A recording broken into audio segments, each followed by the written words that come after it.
Olá, que a graça e a paz de Jesus seja sobre a sua vida, sobre o seu lar, sua família, seu ambiente de trabalho, onde quer que você esteja, que a graça de Deus esteja sobre você. Estamos chegando hoje, sexta-feira, mais uma semana, ou final de mais uma semana, e que bom, né, que nós estamos juntos caminhando diariamente com o nosso Senhor, tendo sempre a Bíblia como nosso orientador, como aquele farol que nos guia.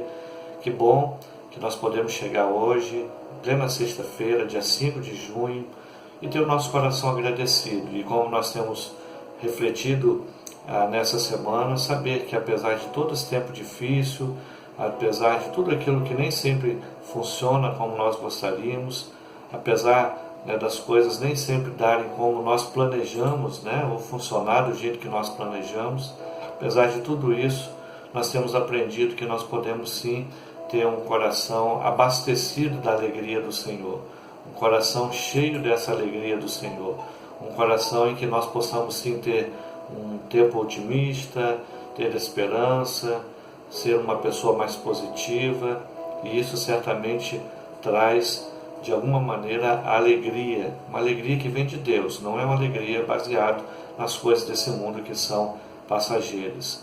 Eu quero recordar com você do texto que nós temos meditado, o texto primário, básico, para nós pensarmos nesses dias, que é o texto de Gálatas, capítulo de número 5, verso 22 e 23, aonde nós encontramos ali as virtudes, as qualidades, as características que nós passamos a desenvolver a partir do momento que o Senhor entra e transforma a nossa vida. Nós temos falado sobre transformação, que Jesus transforma a nossa família, Jesus nos transforma de forma pessoal, e quando isso acontece, algumas características começam a serem produzidas por nós, porque é fruto do Espírito na nossa vida, o Espírito de Deus, é fruto da presença de Deus sobre nós.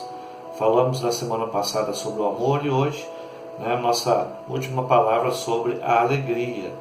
Algumas traduções trazem o gozo. Essa alegria que vem do Senhor, essa alegria que nós aprendemos a ter apesar das circunstâncias pelas quais nós passamos. E nessa sexta-feira, nessa última reflexão, pensando sobre a alegria, eu pensei aqui no texto de Marcos, capítulo 8, a partir do verso de número 35, até o verso de número 37, para nós podermos fechar esse momento de reflexão sobre a alegria e pensarmos numa das coisas que mais nos traz alegria, que é uma verdadeira realização. Isto é, nós temos a sensação de que realmente estamos cumprindo um propósito, de que estamos começando algo que é bom, que vamos terminar, você se sentir realizado. E aí, ao contrário do que você possa pensar, ou muita gente possa pensar, imaginaria sempre bens materiais. Não estou falando disso. Estou falando de nós, a partir do momento que o Senhor entra na nossa vida, qual seria a nossa maior realização? E aí esse texto nos ensina um pouquinho sobre isso. Eu quero passar a lê-lo para você nesse momento. Diz assim: pois quem quiser salvar a sua vida, a perderá. Mas quem perder a sua vida, por minha causa e pelo Evangelho, a salvará. Pois, que adianta o homem ganhar o mundo inteiro e perder a sua alma? Ou, o que o homem poderia dar em troca da sua alma? É claro que aqui existe uma questão envolvendo nossa eternidade, nossa morada com o Senhor, mas nós não podemos nos esquecer do propósito de Deus para a nossa vida. Como eu disse, dessa sensação verdadeira de plena realização. Ora, como podemos pensar sobre realização se o texto está dizendo aqui que quem quiser salvar a sua vida, perdê-la-á?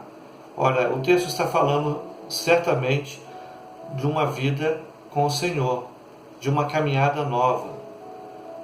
Quando a gente aceita Jesus como Salvador, quando o Senhor entra na nossa vida, como o mesmo apóstolo Paulo já diz lá em algumas das suas cartas, e de forma muito específica ele diz que as coisas velhas já passaram, tudo se fez novo. Ele diz também que já não somos mas nós quem vivemos, não sou mais eu quem vivo, mas Cristo vive em mim. Então, quando ele diz isso, significa que nossa realização não está mais nas coisas deste mundo. Os bens materiais, ele já não consegue trazer prazer pleno para nós. Ainda que sejam bons, eu nunca fui contra isso nas minhas reflexões aqui. Pelo contrário, se você e eu podemos lutar por uma boa casa, um bom carro, por um bom emprego, ter uma situação financeira equilibrada, façamos isso.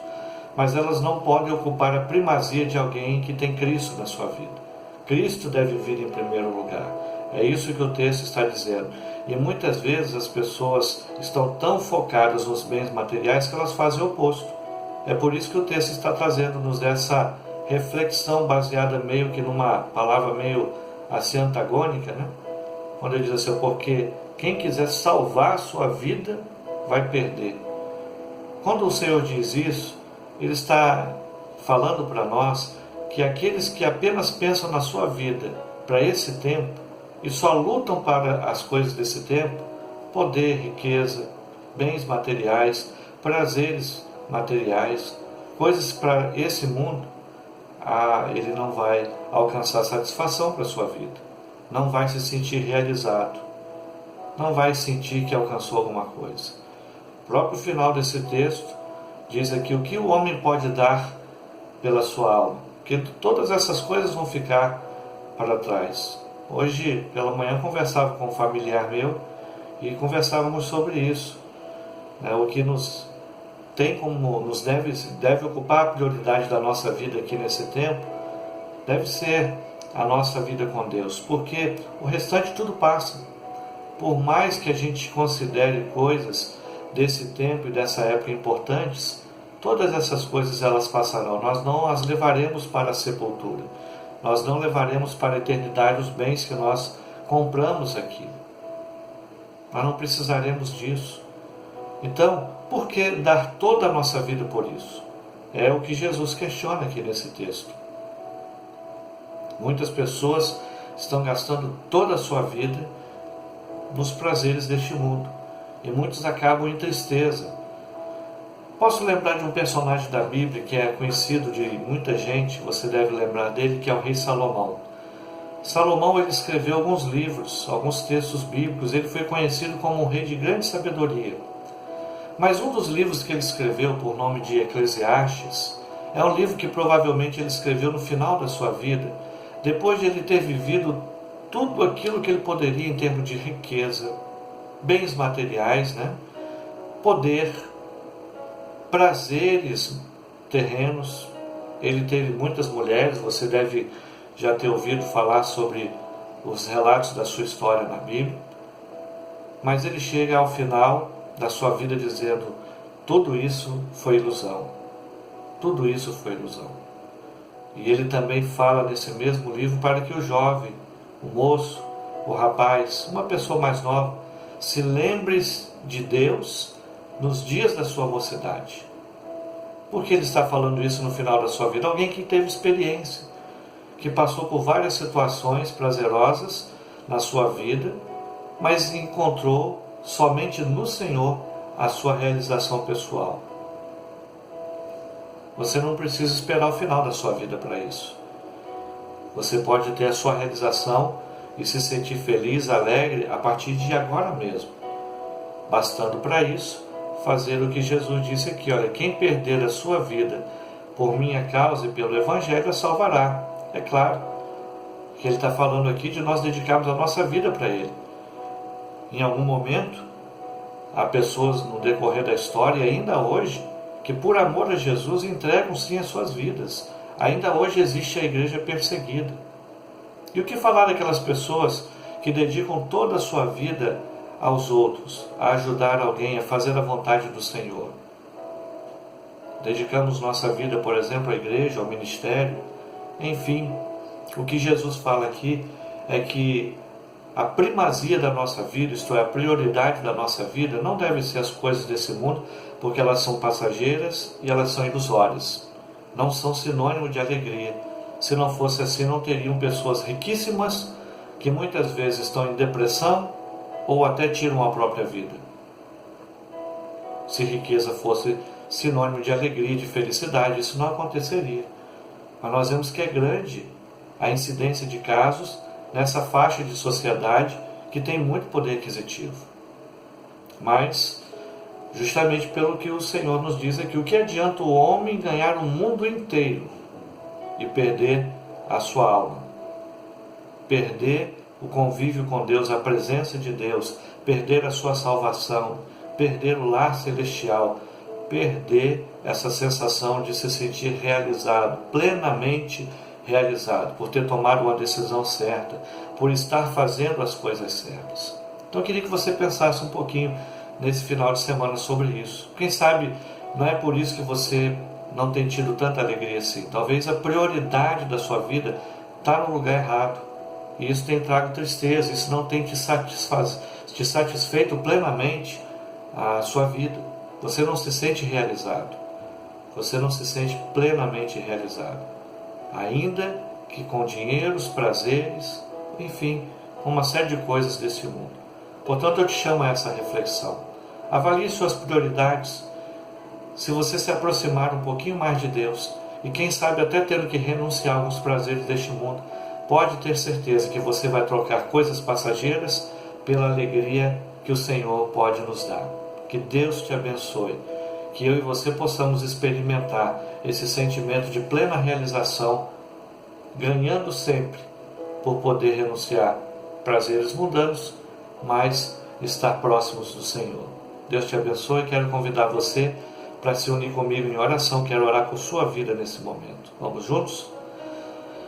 Senhor, nosso Deus e Pai, quero te agradecer por tua palavra e porque nessa semana aprendemos que podemos sim ser pessoas alegres, felizes, apesar de todas as lutas e dificuldades. Se o Senhor estiver conosco, de certo que esse sentimento, que essa expectativa será uma realidade nas nossas vidas. Te agradecemos por tua palavra, porque ela nos conduz.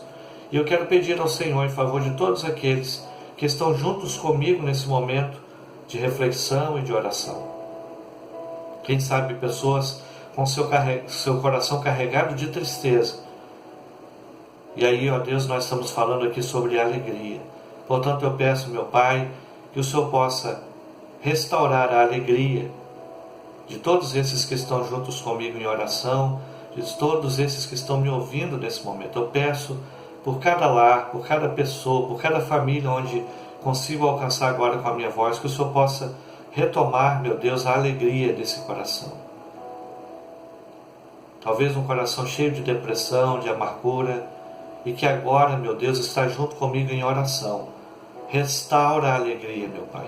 Dá um restante de dia alegre, dá um restante de final de semana cheio de alegria. Dá, ó Deus, um restante de vida cheio de alegria. Ó Deus, alcança cada lar, cada pessoa, com teu cuidado, com a tua graça, com a tua proteção, com o teu amor e com a alegria do Senhor. É a minha oração em nome de Jesus. Amém. Que Deus abençoe a sua vida, o seu lar. Nos vemos nos nossos próximos caminhar diários na próxima semana. Que Deus abençoe grandemente o seu lar e que a sua vida possa estar repleta da alegria do Senhor, em nome de Jesus. Transforme o seu lar numa igreja. Deus te abençoe.